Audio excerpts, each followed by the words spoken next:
Good day, everyone. Our topic for today is all about original performance with the use of media. Let us first tackle theater. Theater is one of the major art forms that brings together all the other art forms, from painting and sculpture to installation art to music to dance to literature, even to computer arts in a single production. A story is acted out on the stage by actors, portraying the characters, bringing them to life, and developing the plot through dialogue and action, and sometimes through song and dance. Theater contributing to the vivid theater experience are the stage sets and props, the lighting, the background music and sound effects, the costume and accessories. In recent decades, computer-generated visual effects and mechanized sets have been incorporated as well. In Philippine theater and performing groups, the Philippines has a rich and thriving theater industry that you may be interested to venture into in the future. Production range from original plays with Philippine themes and settings to renowned theater classics from past centuries to contemporary musicals from Broadway or London's West End. Let us first tackle the Philippine Educational Theater Association or what we call the PETA. Kung maaalala nyo po, yung PETA is nagpunta na po dito sa school natin sa ELJ at sila po ay nagkaroon ng, kumbaga nag-share po sila ng mga idea para sa, dito po yan sa buong Nueva Ecija. Nag-share po sila sa mga teachers, sa mga students ng kanilang mga knowledge about sa theater or sa theater arts. Ayan. Philippine Educational Theater Association or PETA, founded in 1967 by Cecil Guido Alvarez, in a vision of Philippine theater engaged in the development of people and society. Ito po yung mga sample po, ano? Care Divas, PETA 2011, Haring Liar, PETA 2012, Pamana, PETA 2013. Ayan. Tapos yung napanood, yung nung pumunta kami, naalala ko nung pumunta kami ng PETA is, ang pinanood namin doon is Walang Aray. Sobrang solid, sobrang ganda. Next, Tanghalang Pilipino. The resident theater company of the Cultural Center of the Philippines and founded on 1987. They developed and trained actors, playwrights, and designers with special emphasis on the production of original Filipino plays. Ito yung mga sample. Noli Tanghalang Pilipino, William Tanghalang Pilipino, Ibalong Tanghalang Pilipino, Himala Tanghalang Pilipino. Then, Repertory Philippines. It was established by Zenaida Amador and Baby Barredo that not only stage English language plays and musical but trained actors and actresses as well. The Repertory Philippines production ranged from conventional and contemporary classics to serious farces, deep drama, and magnificent of musicals. Ito po yung isa sa pinakasikat, si Lea Salonga. He was a multi-awarded theater actress and singer. Lea Salonga, in fact, began her career as a child lead in productions of Repertory Philippines. From there, she went on to become an international stage superstar in the lead role of Kim in Miss Saigon, putting the Philippines on the world map in terms of theater talent. Also among Repertory's many notable achievements was the 1993 staging of the international hit musical Les Miserables in Manila with an all-Filipino cast and production team. In its 2009 season, Repertory added a Filipino classic in English to its production, A Portrait of the Artist as Filipino by national artist Nick Joaquin. To date, it continues to offer a mix of production ranging from literary classics to contemporary satires, comedies, and musicals. Portrait of the Artist as Filipino, Little Woman, Alice in Wonderland, The Producers, Trumpets. Trumpets began mounting grand productions of originally written musicals with a slant towards good values for the children and the whole family. Among their plays have been Joseph the Dreamer, First Name, The Lion, the Witch, and the Wardrobe, Little Mermaid, Honk, Noah, and the Bluebird of Happiness.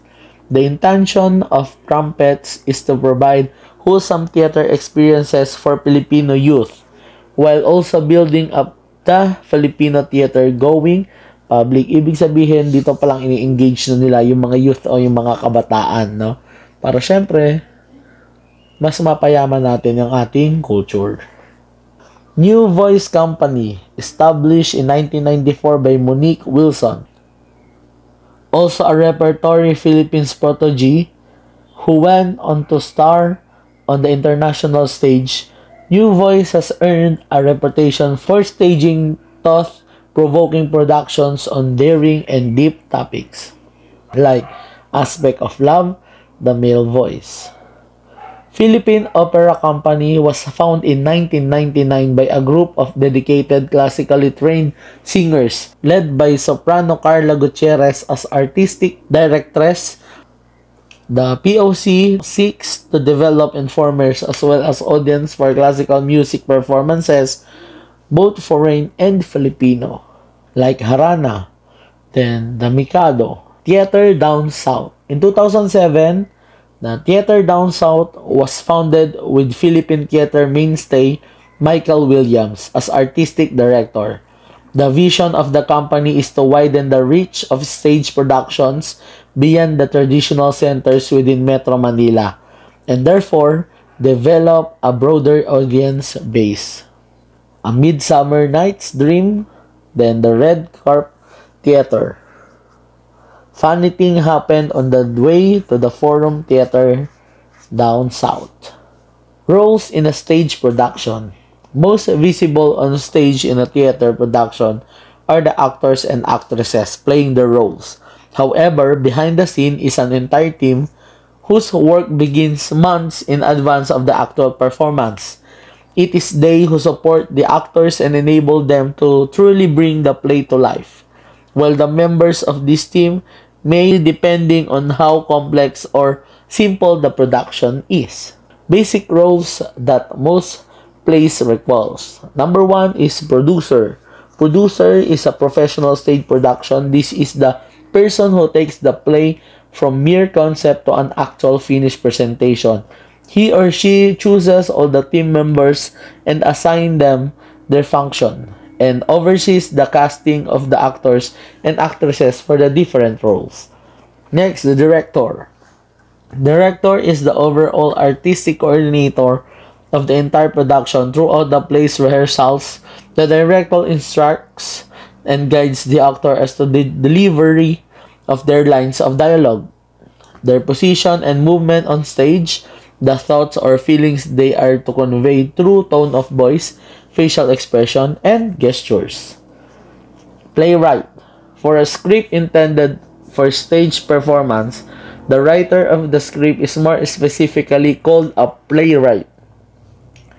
The script forms the basis of the entire production.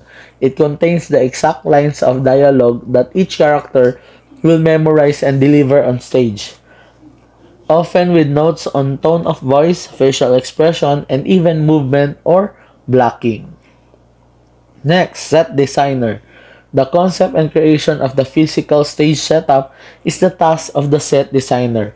He or she builds the set that will simulate and the world that the play's characters are supposed to live in.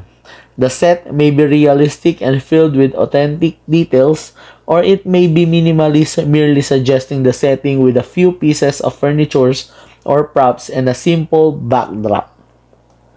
Lighting designer.